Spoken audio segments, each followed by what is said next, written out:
It was a group effort. It's a group effort. Maliwanag. Galing sa akin, galing sa kanya. Secretary Chodoro was there. Secretary Anyo was there too. Chodoro, Anyo, and the President and I. President and I. Hindi naman ako. Ako lang ang I natira. stand by that, ma'am. Last man standing doon sa Malacanang. I stand by that. Kasi Secretary Chodoro was working out of his office. Napakaliwanag po ng sinabi ninyo. Wala namang mapakiyaw-kiyaw doon. Ayan, nagtatalo-talo na sila. Mainit kanina, mainit. Nangingitim na sa galit si Boying. Hoy, nangangayayat na. Si Boying. Pambira, kagaling pasasakit yan, baka atakihin sa puso. Misto lang nga atakihin na to sa puso. Ito, pag-usapan natin kung merong most hated man in the Philippines. Tanong ko lang po sa inyo, sino ang most hated brothers in the Philippines ngayon? Pag-usapan natin ito. Tuloy. Nagsalita po ang ating mahal na Secretary John Vic na ang nagplano po rito, yung pagkaintindi namin, ang nagplano ay kayo. I would like Secretary to Anyo, Secretary Gibo Chodoro, at ang pinangalan, ang Chief PNP. Ayan, kasi di ba may interview sila? Marami raw silang nagplano. Pinangalanan pa ni John Vic Remulla. Ayan, kasi kadaldalan nyo magkapatid. General Marbil. Parang apat yung pinangalanan sa isang Marbil, interview Anyo. ng ating Secretary ng DILG. Can I answer that, ma'am? Yes, please, you're recognized. The question was, who planned this? I did not state in any way who planned it. The meeting was of executive privilege. It is a conversation between the president and the ones I mentioned. There were. So what exactly did you say? Ano sinabi po ninyo? They Ang asked pagkaintindi namin, itong apat na pinangalanan, ang siyang nagplano. Kasi Ma'am, we're already invoking executive privilege. Yeah. Eto, kung merong contest na laban bawi. Etong Boying, etong Remulla Brothers, Mr. Laban o bawi. Laban-laban. Bawi-bawi. Ngayon, binabawi na ni John Vic na sila yung nagplano. Pero sinabi nila sa mainstream media, sila nagplano. Katulad kanina, sinasabi ni Boying na sinabi niyang kanyang spokesperson ng DOJ na competent court daw ang DOJ. Kanina, binawi. Ano sabi ni Boying? Figuratively. Boying! John Vic, kayo palang magkapatid na laban bawi Oy, huwag niyo seryosohin yung sinasabi ko. Figuratively lang yun. Ay nako. Ayan kasi, pag nagpapalusot, talagang pagkaharapan na magkakabuhol-buhol na kayo. Iba kasi, pag matatapang kayo, may hawak kayong baril. Tapos yung isa nakaupo matanda. Tapos mga babae kasama. Pero pag utakan, naku, malaki problema. Pag utakan pala itong mga ito, atrasado. Matter. Yes. We're invoking executive privilege in this. Yes, that's fine, but it's in the interview. Ito din, chika, alam pansinin nyo kanina, ha? Hindi ko napanood yung buo. Pero pagka sila'y nasusukol na, trap na sila, pambihira. Executive session ang gusto. Hindi na nila masagot, executive session na. O kaya, posibleng na tong verging sa subjudice kasi pag nasa korte na, hindi na pwedeng pag-usapan. So ito mga palusot na itong mga to. So sa madaling salita, matapang sa media, pero pag ganitong harapan, alam mo ang problema kasi sa mga tao ganyan. Dapat, hindi kayo nang-aabuso, hindi kayo nang-aapi. Kung kayo ay nasa ibabaw, gamitin ninyo yung inyong kapangyarihan to serve others. Katulad ng ginawa ni Torre. Hindi porket nasa taas ka, ikaw ngayon na may hawak ng baril, gaganunin yung matanda. Hindi maganda. Diba? Dapat, pagka ikaw ay nasa itaas, magsisilbi ka. Hindi ka nag-aabuso ng kapangyarihan. Ganito ang nangyari ngayon. Sila ngayon, ang nasusukol ni Amy. Yari kayo. And it's Yes, ma'am. public. It goes as far as the interview, ma'am. Yes, ma'am. Nangingit, Yes, sir. nangingitim na si Boying. No, pero definitely, inaatake na siya ng galit. Nangingitim na yun. O, pambira. I'd like to understand. I think your brother's trying I to did not explain state in any what he way. said in the interview, and I'm happy They to asked hear me it. if I planned it. I said it was not me. There were other people in the room, but we did not discuss any plans of any arrest. Saan nanggaling yung mga pangalan na ito? Ma'am, that again is executive privilege. Ma'am, Kita mo, executive privilege. Kasi sinabi niya sa media, ngayon itinatanggi nila. Oh. Ano yung nandoon? Ano yung sinabi mo? Ano saan galing yung pangalan? Executive privilege. Ibig sabihin, hindi nila sasabihin dito, ibubulong. Ibubulong personally kay Amy. let me explain, ma'am. Let me explain first, ma'am. That is a secret. Interview po eh. Yes, Ang ma'am. liwanag Let eh. me explain first, ma'am. Mm. We were discussing rumors Ako? of an impending arrival. Ay, ayaw. Oy, ayaw. Chismis pala. Ang dinidiscuss nila, chismis. Isipin mo, nag-meeting ang mga sekretary, pinag-uusapan chismis. Magagalit sa inyo si Claire niyan. Ha? O, yung hari ng chismis. Figuratively. Hindi yung ganun ang dating sa amin eh. Ang pagkaintindi that is namin, the whole apatan truth, ng plano. That is we were discussing rumors. Hmm. Pambira. Tambang mahihira mga sekretary natin ngayon, ano? Chismis. Yan. Yan ang quality. Tingnan ninyo ang quality ng secretary ni Marcos compared sa secretary ni PRRD. Tugtog na lang natin para maintindihan ha. What was and who was really on top of this?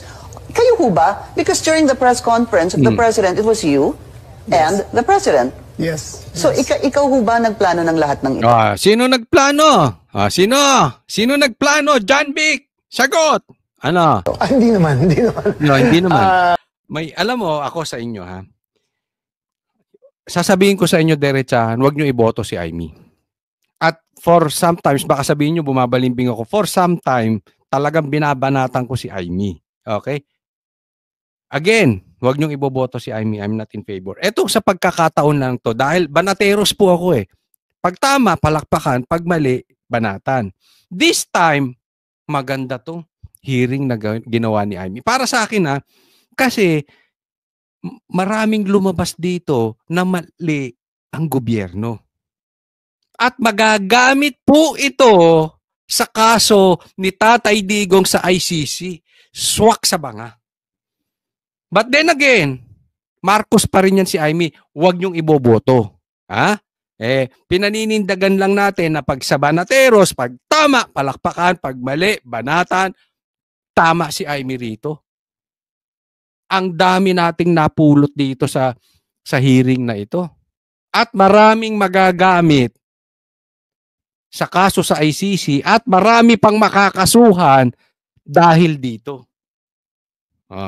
Eto. Tingnan natin ang paliwanag ni John Vic. Yes, ma'am. Pero ito si John Vic may itsura, no? Ano nangyari kay Boying? Pambira ka naman, no? Magkapatid ba kayo talaga? Hindi kasi minsan ganyan eh. Ano? Hindi ko alam kung dahil may sakit si Boying o dahil ayoko nang pag-usapan may bisyo. Nasa sa kanila na yun. Nagtataka lang ako. Parang ang layo ng itsura nila, no? Pero pareha silang sinungaling. Ay, pareha silang laban bawi. Figuratively. Yes, ma'am. Patayin na muna natin. Pakaliwanag naman ang sabi ninyo, hindi ako mag-isa kahit ako ang kasama ng presidente nung nagsalita sa presscon, hindi ako mag-isa ang nagplano. No, Isang tapos ngayon itatanggap yung plinano nyo? grupo kami. Tapos pinangalanan mo. No, ma'am. Sinabi ninyo I state, ma'am, again, executive privilege, but Executive privilege. Hindi niya itatanggi kasi sukol. Executive privilege sila. ma'am, Walang executive privilege kasi binunyag na I ninyo sa must TV. state it. Yun. Tama din si Amy. Public knowledge na to eh. What executive session are you talking about? Alam na to ng lahat ng taong bayan. Sagutin mo na lang. Bakit? Ngayon, ibang sinasabi mo na kayo nagplano. Alam na namin lahat yan eh. Very clear, as I stated very clear, that there was no mastermind. we were discussing mainly about what the president's statements were in Hong Kong, and it was based all on that statement, ma'am. Sinabi ninyo na hindi kayo mag-isa na nagplano, kundi isang There was no grupo. planning, ma'am. Pero yun ang sabi eh. I said, hindi ako nagplano. Marami May kaming- isang grupo na Ang nagplano. Oo, hindi ako tinatanggi nitong mama na ito. There was no plan. Sabi niya, walang plano. Kasasabi lang na dinig eh. It was a group effort. So yung plano na yan, kaming apat. Ano? We were all talking. Grabe ang Rimulya, no? Ganyan ba kasi nungaling ang Rimulya? Nagtatanong lang ako, figuratively.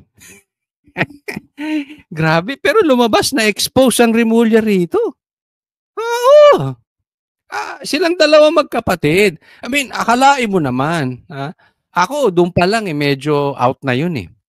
Saan ka naman nakakita ng delikadesa ng sekretary magkapatid? May galiwaw. Bongbong kakaiba ka talaga. Tapos, ang speaker, pinsan. Di ba? So, dito, sa aking pananaw, na-expose po, mahina po ang grasp pagdating sa batas, bagamat sila'y abogado, itong mga sekretary ni Marcos. Kung ang pag-uusapan lalong-lalo na, yung patungkol sa international law, and at the same time, yung due process. Na-expose sila dito. May kahinaan sila. And can you imagine that na binabayaran ng gobyerno ito? Parang lumalabas, kay Marcos, hindi importante yung yung know-how. Ang importante sa kanya, kaya niya bang hawakan sa liig. Pag sinabi niyang tahol, tahol. Pag sinabi niyang dila, dila. Parang ganyan lumalabas dito eh. Dahil, sabi ko nga, ang daming error. Ang daming mapupulot yung mga abogado kaya nga maganda rin to nasa English eh. Maraming makukuha yung abogado ni Tatay Digong dyan sa ICC mga magiging puti na po ang magiging abogado ni Tatay Digong. Talking about a rumor, ma'am, and that was all. Rumor lang yon? Yes, ma'am. Group effort ang sabi mo eh. Ang tanong niya kung ikaw ang nagplano, tapos sabi mo, There was no hindi, planning, group ma'am. effort. There was no planning, ma'am. Yun nga ang tanong eh. Sabi nga eh, ikaw ba nagplano? Hindi, group effort. So ibig sabihin, grupo yung nagplano. Ang gulo-gulo mo naman, John Vic, kausap. Ano ka ba? Anong Earlier, in-effort ng group ma'am, kapag hindi let plano? me make I think that we're intruding into executive privilege already, ma'am. Ayaw! Sugod si Boying! Executive privilege na naman. Public knowledge na nga yan, Boying. Pambira. To the rescue si brother. Marcos, ang gagaling ng sekretary mo. I think that we Pero mas nautakan ha. Lumabas ang utak ni Amy dito compared sa dalawa. Sa bagay, hindi lang naman kasi ito talino eh. Mali talaga kasi yung magkapatid. Talagang may error eh. Kaya siguro kahit sabihin nating matalino tong dalawang Rimulya na ito, talagang mauubusan sila ng palusot dito. Why? Kasi in the first place, illegal arrest talaga yung ginawa. Maling-mali. Kaya wala silang lusot. Kahit sobrang talino pa ilagay mo dyan, mali yung ginawa. Hindi kayo makakasagot. please No, I'm respect just our... asking him to explain the media. Yes, ma'am. But Just it's already a very thin dividing line between what transpires in a room between cabinet members I will- and a media statement. But there's a very thin dividing line, ma'am. Understood. I hope that we can respect executive privilege. You want respect the executive privilege? You didn't respect the former president, the rights to the due process of the former president. Now you are asking respect? Gusto mo lang respetuhin? Yung executive privilege na kung ano-anong yung due process nga hindi nyo ni-respect eh. Hindi nyo nga hinarap sa korte sa Pilipinas, hindi nyo pinakuha ng brief. Si Tatay Digong basta nyo nilipad. Now you are talking here about respect. I think you are the least person para maging messenger ng respect. Understood, and the Senate and the Secretary Chodoro is fully aware. Every time there's a need to recess to executive session, I'm happy to do so, and I will do so when necessary. Pero ngayon, sinabi kasi sa TV, paliwanag naman ninyo sa atin kung ano ibig sabihin. Kasi ang sinabi, hindi ako mag-isa na nagplano, may grupo kami. They asked me if I had planned it. Sabi ko, I did not. I did not plan it. I said we were there, and not to skirt, ma'am, executive privilege. It was mainly because of the statements of the former president in Hong Kong. Lintik kayo. Hinuli nyo yung presidente because of gossip, because of chismis. Anong nangyayari sa gobyerno natin? That he said, in his words, ma'am, in Hong Kong, that, I think you have a clip, he said that, ang reading ko ay may ICC warrant of arrest na. That was the best of my recollection, ma'am. So anong pinag-group effortan?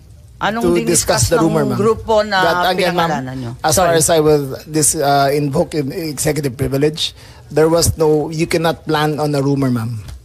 Kaya nagtataka So, ako, again, bakit ma'am, group effort? Chismis lang naman yun. Chismis nga. Ayun. Saan ka nakakita ng group effort tapos chismis? Sukol na sukol no? Kayo ba pag magchichismisa, may plano pa kayo? Ay, pag-usapan natin ganyan. Si Banat Bay. Wala si Banat Bay ngayon. Pag-usapan natin. Wala siya. Madalas siyang wala dito sa SMNI. Pag-usapan. Gano'n, may group effort. Chismis. Niloloko mo naman kami, Yun nga, kung chismis, bakit mag-group effort pa? Tapos pinangalanan mo Ma'am, pa lahat na maraming nag-group marites sa effort. mundon to, ma'am. Ayun, maraming marites sa mundong ito. Nakisali. Marcos, yung mga sekretary mo, marami ng marites sa mundong ito, nakidagdag pa. Claire, anong gagawin mo dito sa mga to? Fake news. Fake news. Ito yung tinatanggi, Kasasabi lang niya, nagplano. Ngayon, tinatanggi na niya. Claire, tingnan natin kung hindi ka double standard. Tingnan ko nga kung kaya mo yung mga kapwa-sekretary mo. Ayusek. Tingnan ko nga, hindi ka takot kila Remulla. Sip-sip ka rin. Baka alisin ka dyan sa pwesto. Dabis naman yung marites, dami-daming It marites was a sa amin. discussion of a rumor based on the statement of the president in Hong Kong. Nakakatuwa lang dahil chismis lang pala Bakit sesentensyahan yung tao sa base ng chismis? It was a discussion of a rumor based on the statement of the president in Hong Kong. So you deny that you're part and parcel of the planning and that the other persons you named, hindi rin sila kasali dun sa pagpaplano? Again, ma'am, we were discussing the statement of the former president while he was in Hong Kong, that he said that he said, in his words, ang reading ko ay may warrant of arrest na ako. So that was the only basis of the conversation. So ang pinapalabas nitong mama na ito, may warrant of arrest sinabi. Totoo naman sinabi ni PRRD. Kaya hindi ako naniniwalang may traitor Dahil Sabado pa lang alam namin huhulihin na si Tatay Digong. So ang sinasabi nito si John Vic,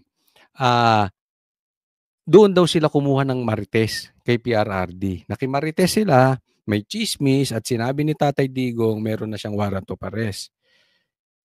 So, hindi sila nagplano, nakichismis lang sila kay Tatay Digong. Tapos, eksakto, meron nga warrant of arrest. So, sa madaling salita, mahina intel nyo, inaamin ninyo.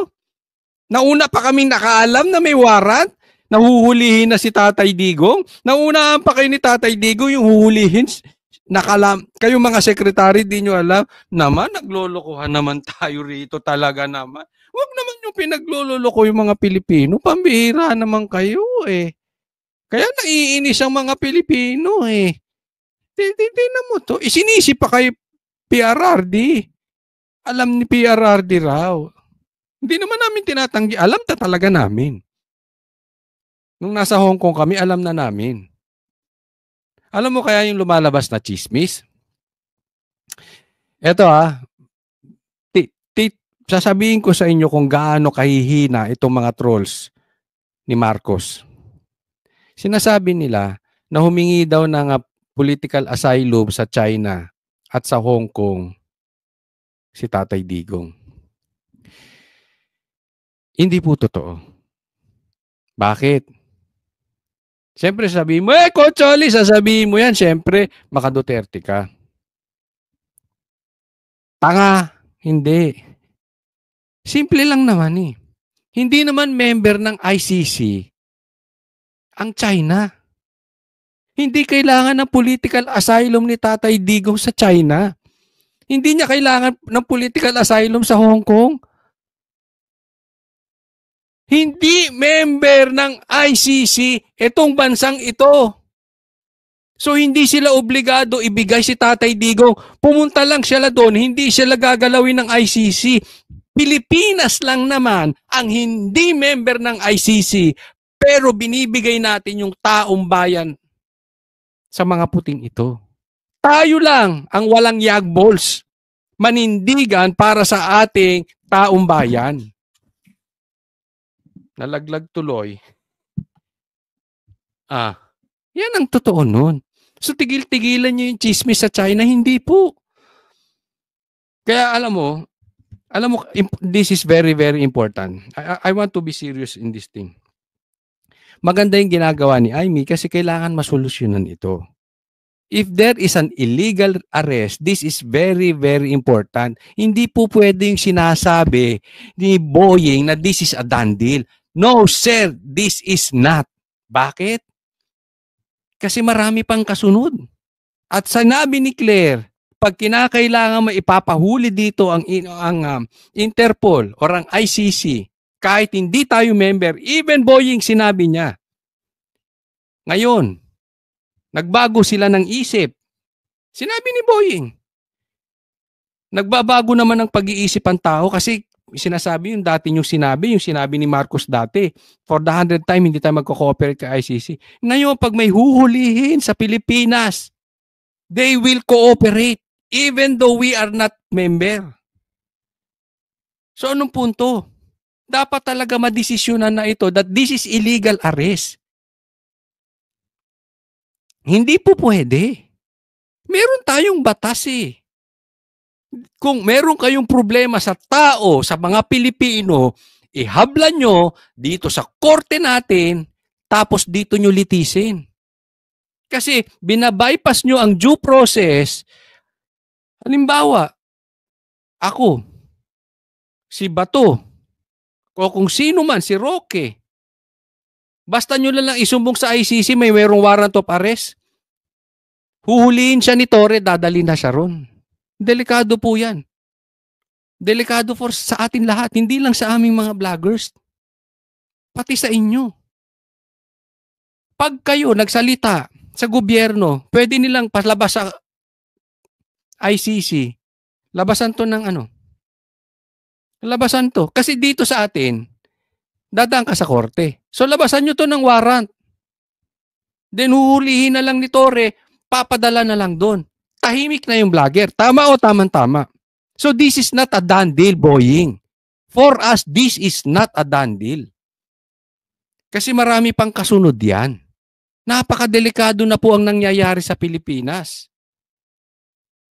Ano magiging ng mga Pilipino? Pupunta na lang doon sa mga hindi member ng ICC. Diba? Punta na lang sa China o kung saan man. US. Bakit? Hindi sila magagalaw doon. Tingnan nyo nangyari kay Tebes. Buti pa ang Timor-Leste. Kaya nga mainit ang ulo nito si Boying. Alam nyo kung bakit? Pinauhuli niya si Tebes sa Timor-Leste. Hindi binigay ng Timor-Leste si Tebes. Why? Because they believe Tebes is just like Pastor Kibuloy, is just like PRRD. Political lang. Wala talagang kasalanan. Yun ang totoo niyan. Kalaban lang ng Marcos. As simple as that. Political persecution. Oh. Buti si Timor-Leste may paninindigan. Ano na nangyari sa Pilipinas? Kung dati si PRRD na tatandaan nyo, pinaninindigan niya yung mga OFW, yung kababayan natin sa ibang bansa. Ito si Marcos at kanyang gang. Hindi pinapanindigan ng mga Pilipino. They will even cooperate. Sinabi ni Claire yan, sinabi ni Boying. Even though we are not members anymore. We are not a member of ICC anymore. Hindi pinapanindigan ang Pilipino sa sariling bansa. Samantalang yung ibang bansa, pinapanindigan nila ang hindi nila kalahi. Tayo ganun. So, napaka-importante nito. We should investigate this at dapat talagang ireklamo na nangyari kay Tatay Digol was an illegal arrest. So ito yung group effort ninyo. Yes, ma'am. Pinagtulong-tulungan ninyo yung isang bahagyang chismis. It was, ma'am, all of that is, again, the statement of the former president, not ours. Okay, so walang kinalaman to. Pero para lamang sa kaprasong chismis, magtitipon-tipon pa yung mga sekretary ng kabinete. Nakakatuwa naman. Call it what you may, ma'am. Walang magawa. Opo, anyway, nabanggit na paulit-ulit itong Interpol, ano? At nabanggit na ng SOJ. At alam naman natin, yes po. Yes, Secretary Chodoro, please. Kasi kasali kayo eh. Alluded to, the Department of National Defense and the Armed Forces of the Philippines has no law enforcement mandate. Our sole mandate is to give support to the Philippine National Police when it is asked for. And therefore, such ends our jurisdiction.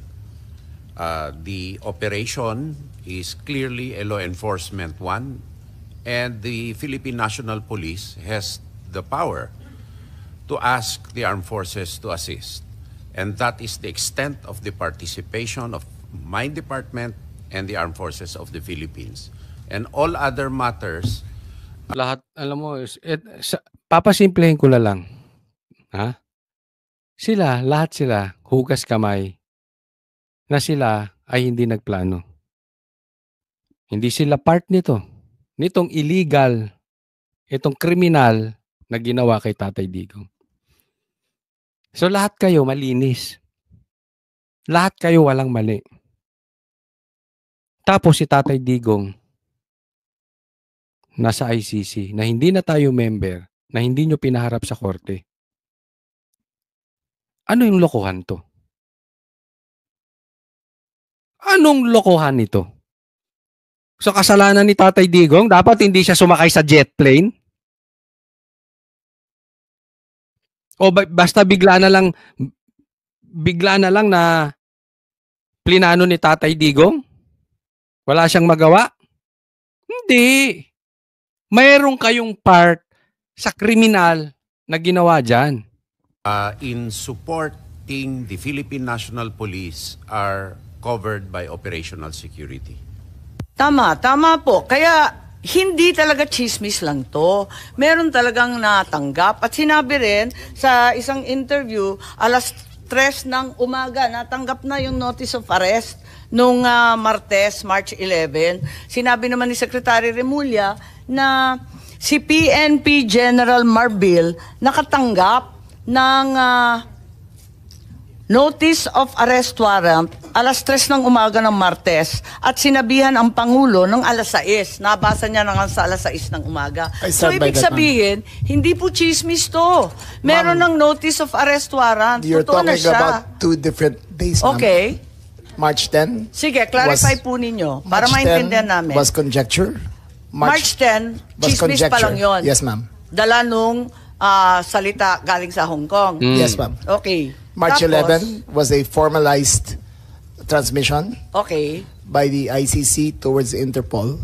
And that was the first knowledge that this administration had of the presence of a action by the ICC directed towards Interpol.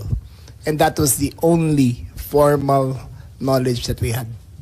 So ang bilis, no? March 11 lang nila natanggap, tapos hinuli na agad si Tatay Digong. It's up to you. Sa inyo, mga nanonood, kung maniniwala kay sa mamang ito. Okay? Pero nakita nyo naman, babago-bago sila ng isip. Pero walang pilitan sa channel ni Coach Oli. Tanong ko lang, Ilagay nyo na rin sa comment section. Naniniwala ba kayo sa sinasabi niya? So ang ibig sabihin, ang gobyerno hindi tumulong sa ICC sa application ng warrant. Nagulat kayo na dumating na lang yung dokumento. Yes, ma'am. Wala wala. Kasi may mga chismis po. Pilipino, yung grupo ni Marcos mismo ang naglumapit sa ICC para mag-release ng warrant. Yan po ang chismis. Ginagamit nyo na rin. Yan ang gossip na lumalabas sa social media. Diba? Hindi talaga ICC. Kayo mismo nagre-request.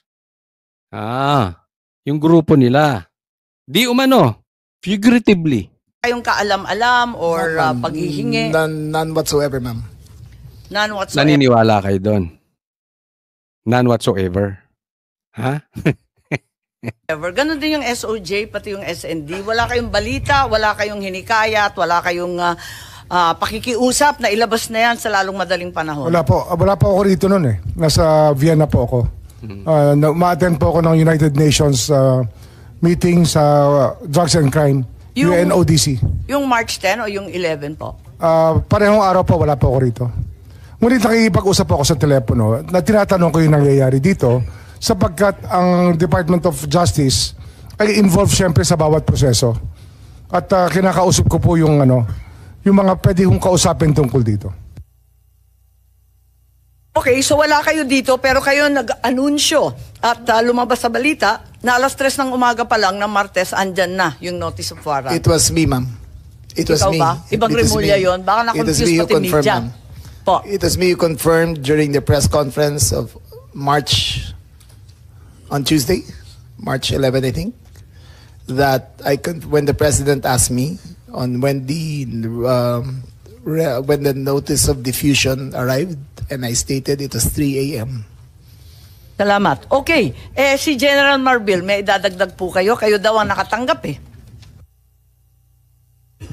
Mama, natanggap ko po yun ay more or less after ng 3 o'clock. So, usually, ito po talaga ginagawa namin pagka meron pong request ang ang baboy mo, nangungulakot ka dyan, pambira ka, Torre. Oh.